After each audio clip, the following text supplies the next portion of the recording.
Hello to everyone listening from around the world. Today's account comes from Frank Holloway, 52, who shared what happened when his wife served him divorce papers in his workplace break room, with his boss standing right behind her, grinning like the outcome had already been decided. This account has been dramatized to protect privacy. AI narration is used throughout. The experience it describes is real. Grab a snack, pour a glass of wine, and enjoy the story. The vending machine took my $4 and gave me nothing back. That's the detail I keep coming back to. Not the fluorescent light above Bay 3 that had been flickering for 6 weeks because Craig Denton wouldn't sign off on a maintenance request. Not the smell of diesel exhaust and industrial cleaner baked into the break room walls so deep you stopped noticing it after the first month. Not the fact that my steel-toed boots had soaked through somewhere around hour 7 of a 9-hour shift and my lower back had been filing formal complaints since noon. It was the machine. $4. Gone. A blinking error code where a sandwich should have been. That's your day in one transaction, Frank. $4 and nothing to show for it. I was standing there staring at that error code, trying to decide if I had the energy to find the building manager and ask for my money back, when the break room door opened behind me. I heard the heels first, the specific sharp rhythm of expensive shoes on cheap linoleum. Sandra didn't own shoes like that 3 months ago. I knew every pair she owned, knew them by the sound they made and where she kept them, and how much they'd cost and which ones she'd bought on sale at the DSW on Kenwood Road. The shoes I heard crossing the break room floor did not belong to that inventory. I turned around slowly. She was wearing a gray blazer I didn't recognize, hair done the way she did it for events, not for Tuesdays. The manila envelope in her left hand was thick. Her face was the specific kind of calm that isn't peaceful at all. It's the calm of a decision that's already been made and rehearsed and committed to. The calm of a woman who had been preparing for this moment for longer than I'd known it was coming. She didn't come alone, behind her one hand braced against the break room door frame like he was posing for a magazine cover, was Craig Denton. Craig ran operations for Harwick Distribution, the company I'd worked for going on 11 years. He was 51, well-dressed in that particular way that communicates money without tipping into taste, and he had spent 3 years giving me the kind of management that felt less like leadership and more like sustained low-grade humiliation. The passive credit stealing, the strategic exclusion from meetings where decisions got made about work I'd produced. The buddy delivered in that particular tone that means nothing and somehow still lands like something. 3 years of that. 3 years of telling myself patience was a strategy.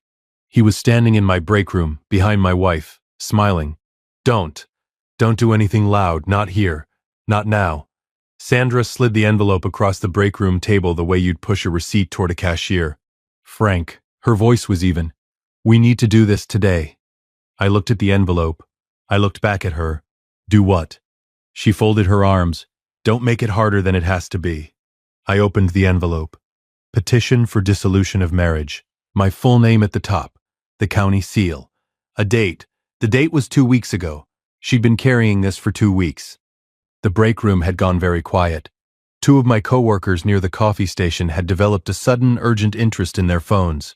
Pete Akers, who'd worked the loading bay with me for 6 years and was the closest thing I had to a work friend, was staring at the floor tiles with the focused concentration of a man trying to physically remove himself from a situation without moving his feet. Craig hadn't moved from the doorframe. You're doing this here, I said. Not a question. I needed you to actually receive it. Sandra glanced at Craig briefly, then back. You have a habit of avoiding things you don't want to deal with. There it is. I want to know when this started. I kept my voice level. Low. The way you talk when you know raising it will be used against you. This isn't about that. Then what's it about, Sandra? She exhaled. Slowly, like she'd practiced the exhale too. It's about the fact that you work 70 hours a week and we still can't take a real vacation. It's about the fact that every conversation about money ends with you telling me to be patient. It's about the fact that I am 47 years old and I am still waiting for the life I was supposed to have. Her voice was steady, but I could hear the edges of it. I'm done waiting, Frank. Craig pushed off the doorframe, smoothed his jacket, said absolutely nothing, which was somehow the loudest thing in the room. You're leaving me for him. Not a question. She didn't flinch. Not a single muscle in her face moved. I'm leaving because I deserve more than this. She practiced that one too. I looked at her for a long moment. Then I looked at Craig. He met my eyes with that particular expression he used in meetings when he knew something you didn't. A studied neutrality that was really just confidence wearing a mask, like he'd already run the numbers and liked his position. I looked back down at the petition, and then I did the last thing either of them expected. I picked up a pen from the table, flipped to the signature page, and I signed it. Sandra blinked. That caught her off guard. She'd been ready for a scene. She'd brought Craig as a witness and maybe a buffer and maybe, if I'm being honest, as a statement. She wasn't ready for me to just sign it. Quietly. Without theatrics. I slid it back across the table. Have your attorney file it whenever you're ready. I walked to the vending machine, pressed the coin return one more time on the outside chance it would give me my $4 back. It didn't. I picked up my bag from the bench by the lockers. Frank, Sandra started. I hope you got what you wanted. I looked at Craig one last time. Both of you. I walked out of the break room. Through the warehouse floor. Past the flickering light above Bay 3. Out through the loading dock. Into the parking lot, where the October air hit my face cold and clean and completely indifferent to everything that had just happened. I sat in my truck for 11 minutes. I know, because I watched the clock. You knew. Somewhere you knew. You just didn't want to be right. I drove home to the house on Glenway Avenue in Cincinnati's West Price Hill neighborhood that we'd lived in for 16 years. A 2-story colonial with a covered porch and a furnace that needed to be replaced, and a backyard Sandra had always wanted to put a deck on, and never quite got around to because there was always something more urgent eating the savings account. The house was quiet in the way houses go quiet when half of someone's life has been removed from them. Her closet was 2/3 empty. The bathroom shelf on her side was cleared down to the tile, except for a cracked bottle of hand lotion she'd always complained about, and a single black elastic hair tie she'd forgotten. The kind that sells in a bag of 50 for $2. The only thing she'd left behind that hadn't been part of the plan. I made coffee. I sat at the kitchen table. I stared at a stack of unopened mail I'd been ignoring for the better part of 3 weeks. And then, because I had nowhere to be and nothing left to lose and $4 that a machine had stolen from me and no patience left for any of it, I opened the mail. Bills. A water notice. A dental reminder. A credit card statement I was not emotionally prepared for. And then, near the bottom of the stack, a thick cream-colored envelope, heavy paper, my full legal name printed across the front in a serif font that looked like it charged by the letter. Frank Raymond Holloway. A name I almost never used. A name that lived on my birth certificate and my military discharge papers, and nowhere else. The return address was a law firm downtown. High Street, Fountain Square District. The kind of address that meant money and decisions made in rooms with views. Probably debt, something my mother left behind that nobody ever tracked down. I almost threw it in the recycling pile. I almost stacked it under the water bill and dealt with it later, the way I dealt with everything I didn't have the bandwidth for. I don't know why I opened it. Habit, maybe. Or the particular exhaustion of a day that had already taken everything it could take and left me with nothing to protect. The letter was from an attorney named Gerald Marsh. 3 paragraphs. Formal language. A request that I contact the firm at my earliest convenience regarding the estate of Raymond Dale Holloway, my uncle, a man I had met exactly once, at my mother's funeral, 22 years ago. Dark suit. Firm handshake. He'd pressed a business card into my palm and an envelope into my jacket pocket, and said with the specific brevity of someone who communicates in outcomes rather than words, "Use this well." The envelope had contained $5,000 in cash and a note with no explanation. Then nothing. For 22 years, nothing. He's dead. And apparently he remembered me. I didn't sleep that night. Not really. I lay in a bed that felt architecturally wrong now that it was only occupied on one side, and I stared at the ceiling, and I thought about a man I barely knew who had handed me $5,000 at my mother's graveside, and then vanished for 2 decades. I called Gerald Marsh's office the next morning at 8:15. He answered himself. "Mr. Holloway," he said, "thank you for calling. Can you come in?" "When?" "Today, if possible." Something in the way he said it. "I can be there by 10. I said, "If you've been listening for a while and want stories like this to keep coming, it really helps if you hit that like button and subscribe. 97% of people never do, but it's what keeps this whole thing running. So, thank you. For real. Gerald Marsh's office was on the 14th floor of a building on East 5th Street, 2 blocks from Fountain Square, with floor-to-ceiling windows that looked out over the Ohio River.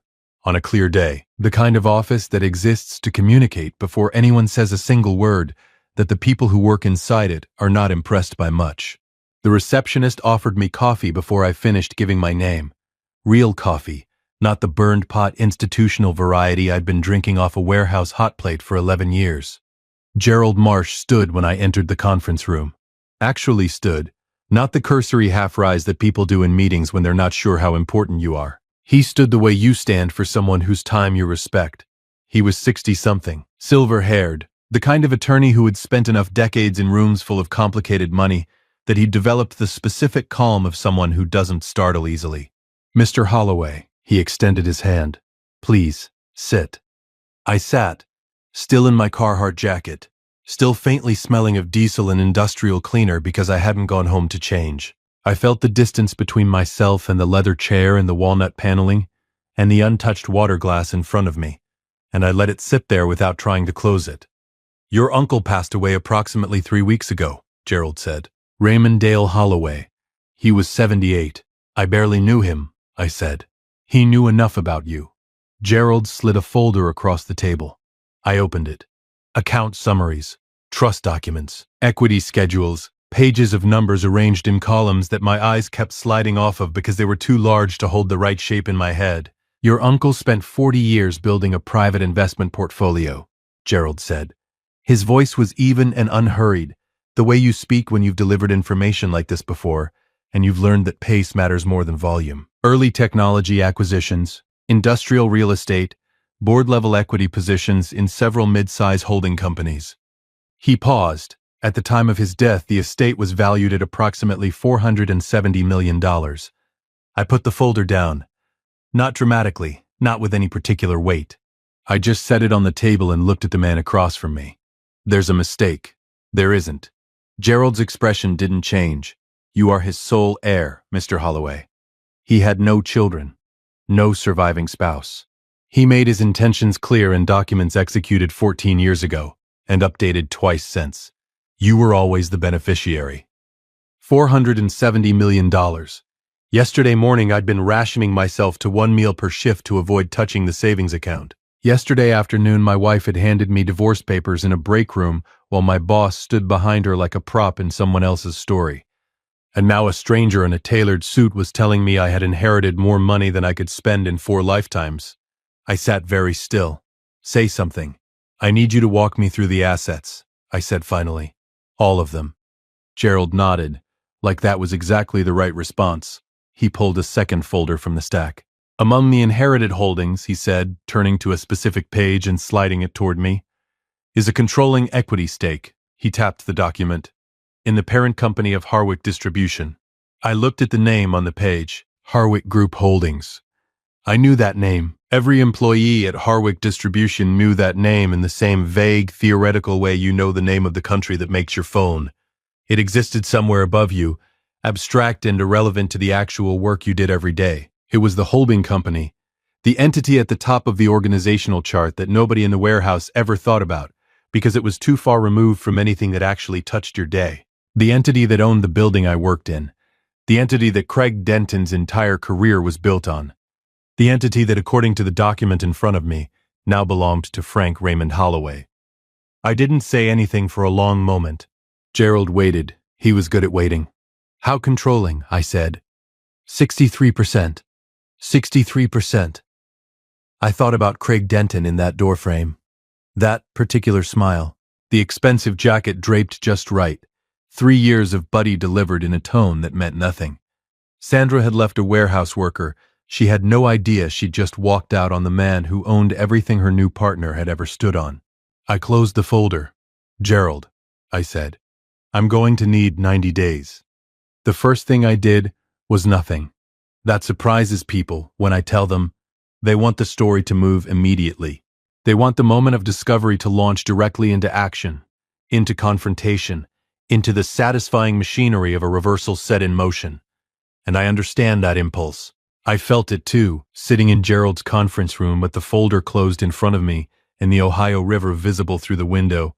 and my entire life rearranged into a shape I didn't have a name for yet. But I'd spent 11 years learning what happened when men like Craig Denton acted fast. They made noise. They left traces. They confused urgency with power and speed with intelligence. And then they spent the next 3 months cleaning up the wreckage of their own momentum.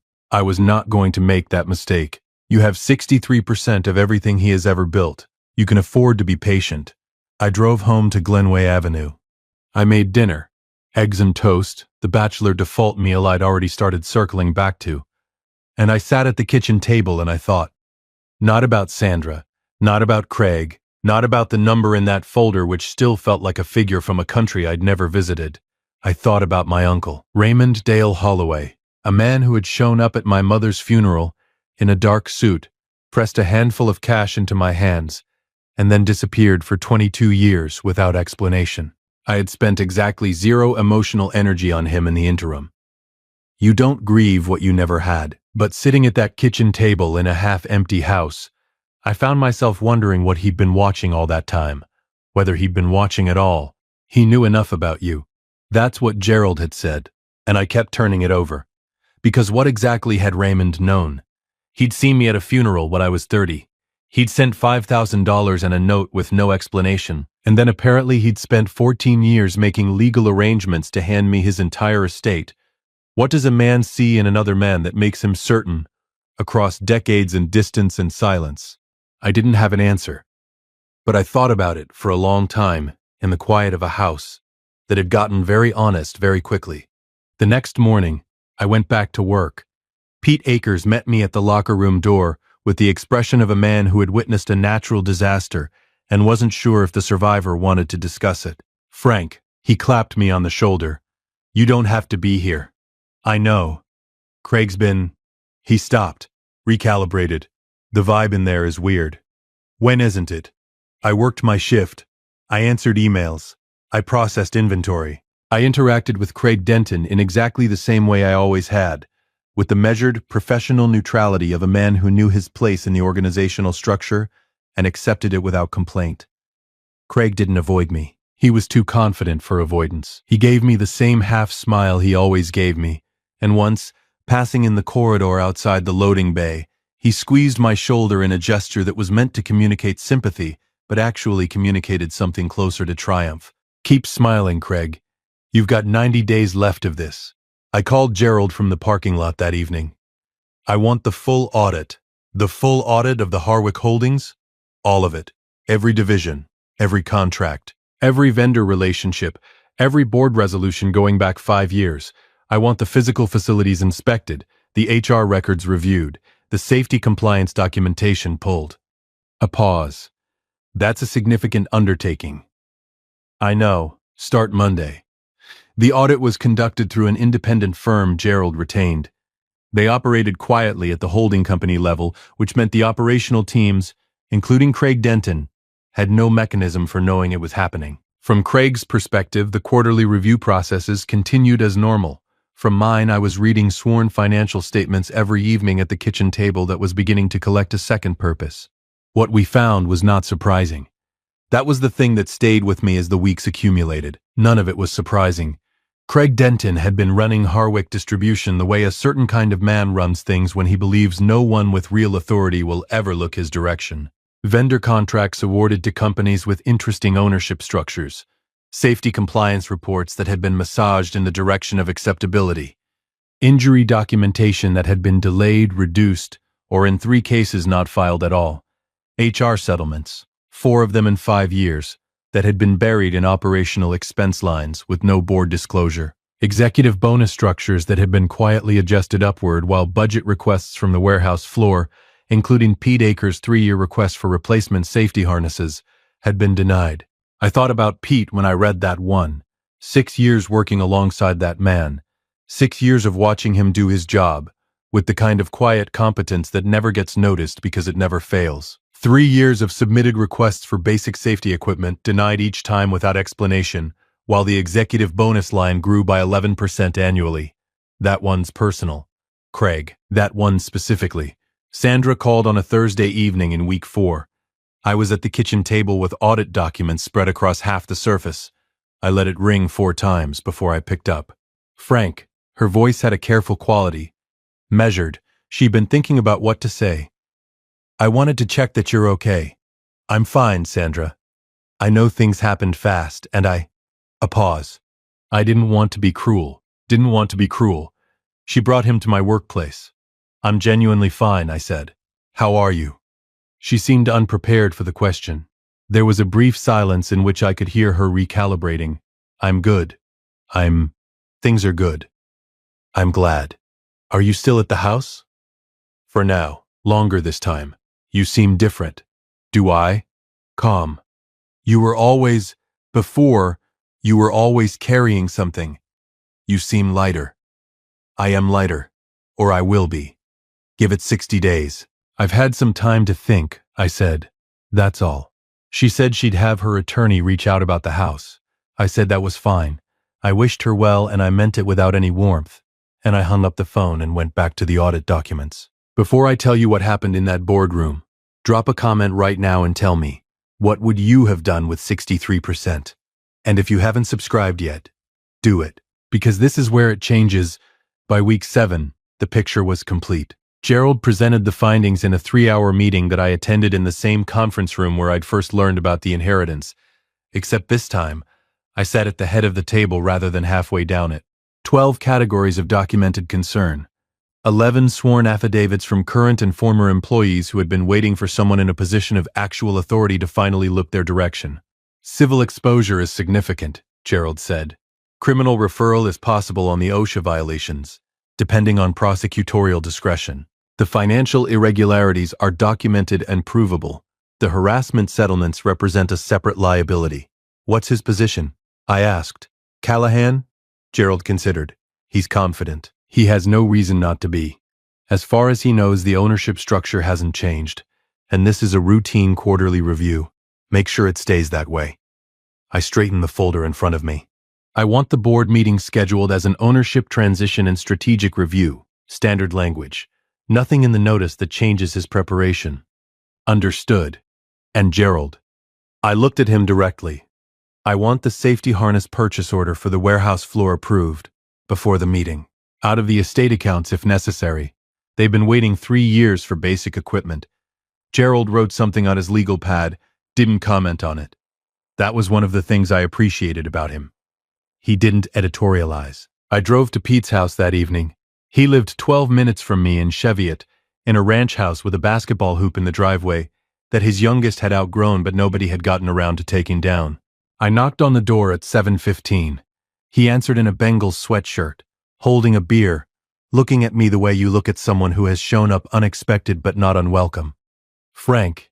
He stepped back to let me in. What's going on?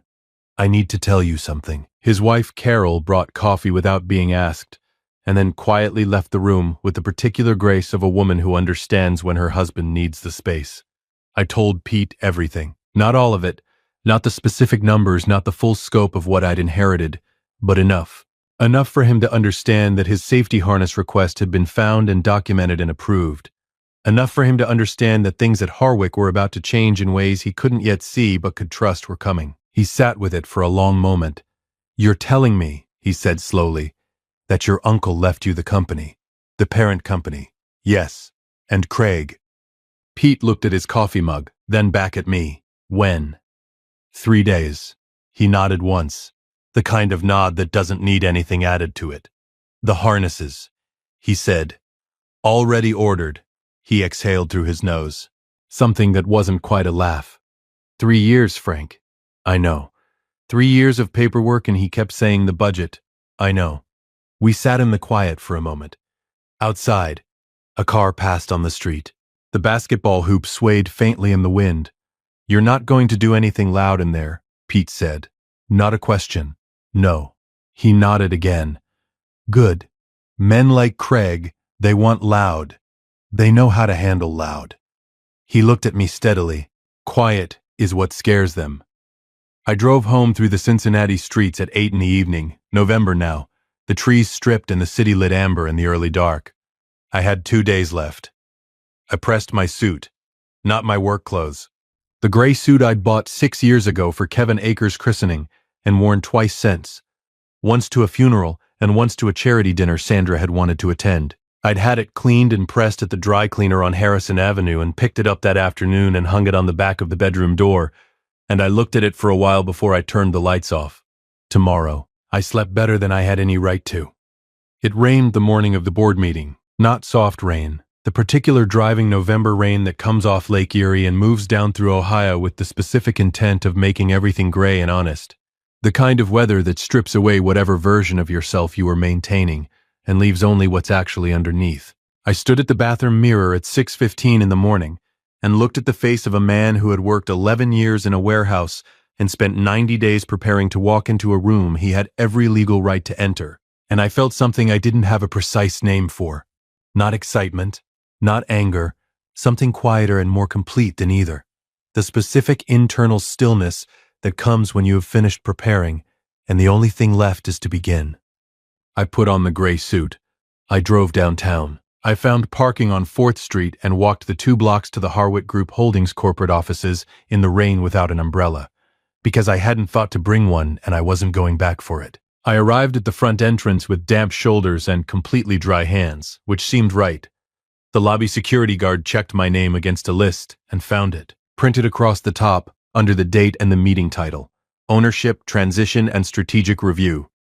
He issued me a visitor badge, then looked at it again, then looked at my name again, and something shifted in his expression. Not recognition exactly, more the dawning awareness that the word on the badge and the meeting title and the floor he was sending me to added up to something he hadn't been briefed on. "Good morning," I told him. "Have a good one." The boardroom was on the 18th floor.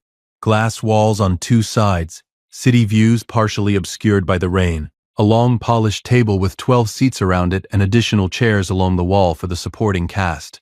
Executives, assistants, legal counsel who attended because their presence was expected rather than required. Water glasses at every seat.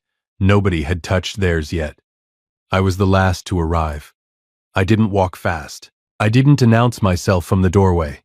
I simply entered the room the way you enter a room that belongs to you, with the unhurried certainty of a man who isn't trying to make an entrance because he doesn't need to. I saw Craig before he saw me.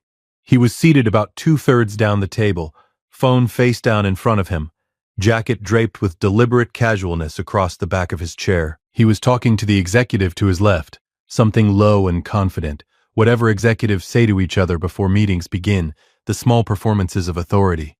His posture said, "I belong here." His expression said, "This is routine." Then his peripheral vision caught me. He turned. Full recognition took about 2 seconds. First the glance, the automatic dismissive sweep he gave everyone who walked through a door, the neural shortcut of a man who had long ago sorted the world into people worth his attention and people who weren't. Then the correction, the double take that wasn't quite a double take, the fraction of a second recalibration where his brain said, "That's the warehouse floor supervisor, why is he?" And then further still, "Why is he wearing a suit? Why is Gerald Marsh standing behind him? Why is he walking toward the head of the—" The color changed in his face. Not dramatically, just a subtle shift, like a light source had been adjusted somewhere. Gerald closed the door.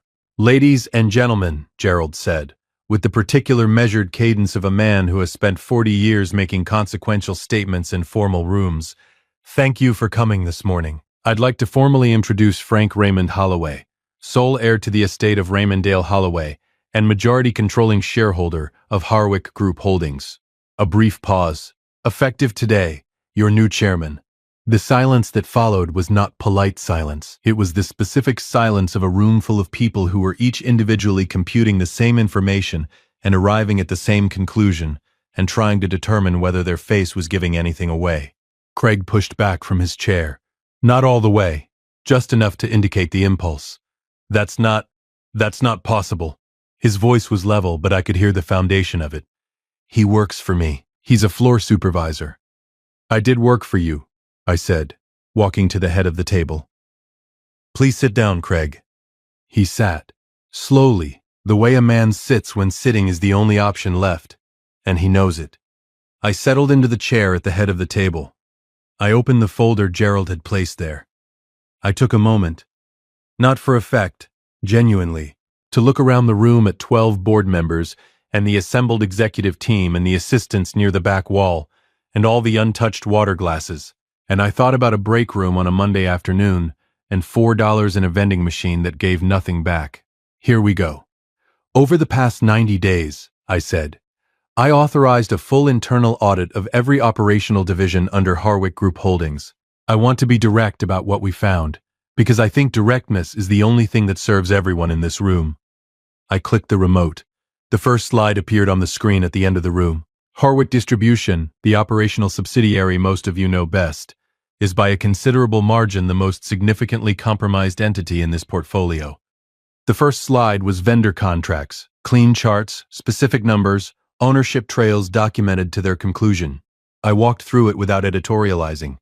Facts had their own momentum if you gave them room to move. The second slide was safety compliance, the OSHA documentation, the 3 injury incidents that had not been properly reported, the timeline of those incidents relative to the timeline of the executive bonus adjustments. By the third slide, nobody in the room was performing normalcy anymore. Craig's jaw was set. He was running calculations behind his eyes. I could see it, the rapid internal assessment of what I had, how much I could prove, what his exit options were. He had the look of a man who had never genuinely believed this day was possible, and was now having to integrate its arrival in real time. These numbers are being misrepresented, he said sharply during the third slide. You don't understand the operational complexity. I understand enough, I said, without raising my voice, to know that you approved a personal compensation adjustment of $42,000 11 days after you denied a replacement safety harness order for the warehouse floor team. A harness order that had been submitted annually for 3 consecutive years. I let that sit for a moment. Pete Akers submitted that request the first time in October of 2021. You denied it each time as a budget concern. The room was completely still. I kept going. Sworn testimony from 6 former employees. Bank records. Contract trails with documented conflicts of interest. HR suppression memos. Actual memos, written in Craig's own email account, advising the HR director on how to minimize the footprint of 3 separate settlement agreements. Names, dates, dollar amounts, signatures. I didn't raise my voice once. I didn't need to. Evidence properly organized and patiently delivered doesn't need volume. When I closed the final folder, the room felt different than it had when I'd opened it.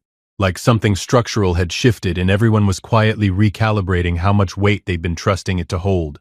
Craig. I looked at him directly. Your employment with Harwick Group Holdings is terminated, effective immediately for cause. You are barred from all company premises. Your access credentials will be revoked as of the close of this meeting. Severance is denied per the cause provisions of your employment agreement, and this matter is being referred to our legal counsel for assessment of civil and potential criminal liability.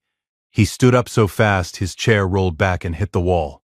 This is personal. His voice had lost its management tone. It was just a voice now. This is about your wife. This is revenge. I looked at him. No, I said. This is what accountability looks like when the right person finally has the authority to require it. I glanced toward the door. Security is outside. He left, not gracefully, but he left. The board meeting concluded 90 minutes later with a unanimous resolution formalizing the ownership transition and authorizing a full operational review of all Harwick subsidiaries. Gerald handled the procedural elements with the efficiency of someone who had prepared for every contingency. I rode the elevator down alone. The lobby was quiet. The rain had stopped at some point during the meeting. I hadn't noticed when. The city outside the glass doors was wet and clean and going about its business with complete indifference to everything that had just happened on the 18th floor. I walked out through the front entrance. Sandra called at 11:40. I was in Gerald's office reviewing the immediate operational priorities when my phone lit up on the table. I looked at her name for a moment. Then I picked up. No greeting, just breathing. Unsteady. What did you do? My job. Don't do that. Craig called me. He said you had him escorted out. He said you humiliated him in front of the entire board. Her voice was rising. Frank, what is going on? Craig was terminated for cause, I said. It's documented. It was a long time coming. This is because of me. Not a question. Sandra, I kept my voice even. Craig Denton approved personal bonuses while denying safety equipment to warehouse workers who submitted requests for 3 consecutive years. He buried harassment settlements. He manipulated vendor contracts for personal benefit. Those aren't things I invented because you left me. They're things that happened while someone with the authority to stop them was looking the other direction. I paused. Your leaving me just happened to clarify who I was looking at. A silence. Long enough that I thought she might have hung up. You own the company. Her voice had changed. The accusation had drained out of it and left something rawer underneath. The parent company. Yes. How long have you? 3 months. Another silence. You could have warned us. Softer now. Still us. Even now, standing in the wreckage of everything, she still spoke in a plural that included a man who was currently being legally reviewed for fraud. I owed the employees a fair process, I said. I owed the company its integrity. I didn't owe either of you anything I wasn't legally required to provide. She didn't respond. I heard her breathing change. Then the call ended.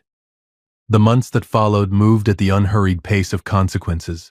Without Craig's salary and the infrastructure it had been supporting, the lifestyle he and Sandra had constructed together began its quiet contraction almost immediately. The mortgage on the house they'd rented became difficult within 6 weeks. The civil claims from former employees, once it became clear that Craig had no institutional protection left, began arriving with regularity. His industry contacts went quiet. Men like Craig cultivate loyalty based on proximity to power, and once the power is gone, the loyalty tends to review its position. I heard from Pete Akers that the replacement safety harnesses arrived at the warehouse the week after the board meeting. He texted me a photo of them stacked in the equipment room. 14 sets. Clean and orange and completely unremarkable the way basic safety equipment should be.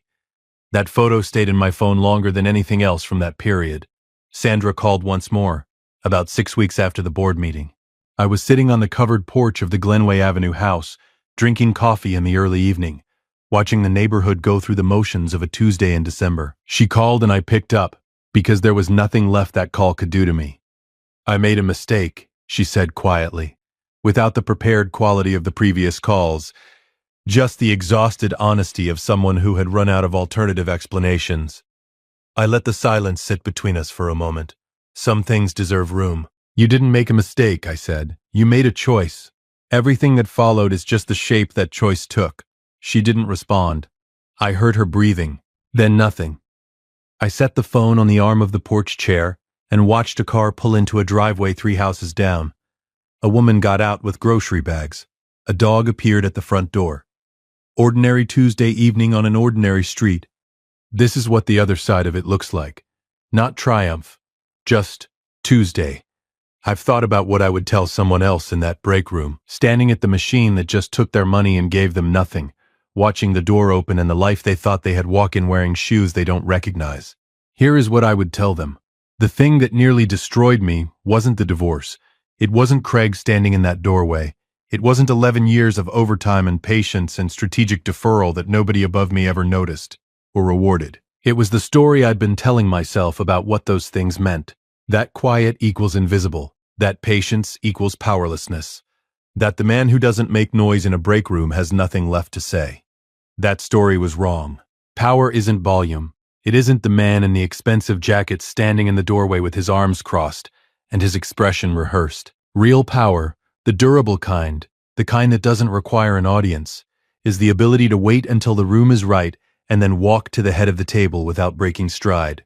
I didn't become powerful when I signed those inheritance documents. I became powerful when I decided, standing in that parking lot, with 11 minutes on the dashboard clock and nothing left to lose, that I wasn't going to respond to that break room with noise. What Craig Denton never understood about men like me, men who work 9-hour shifts in steel-toed boots and process inventory reports and sign for $4 sandwiches from machines that steal their money, is that we are not invisible because we are powerless.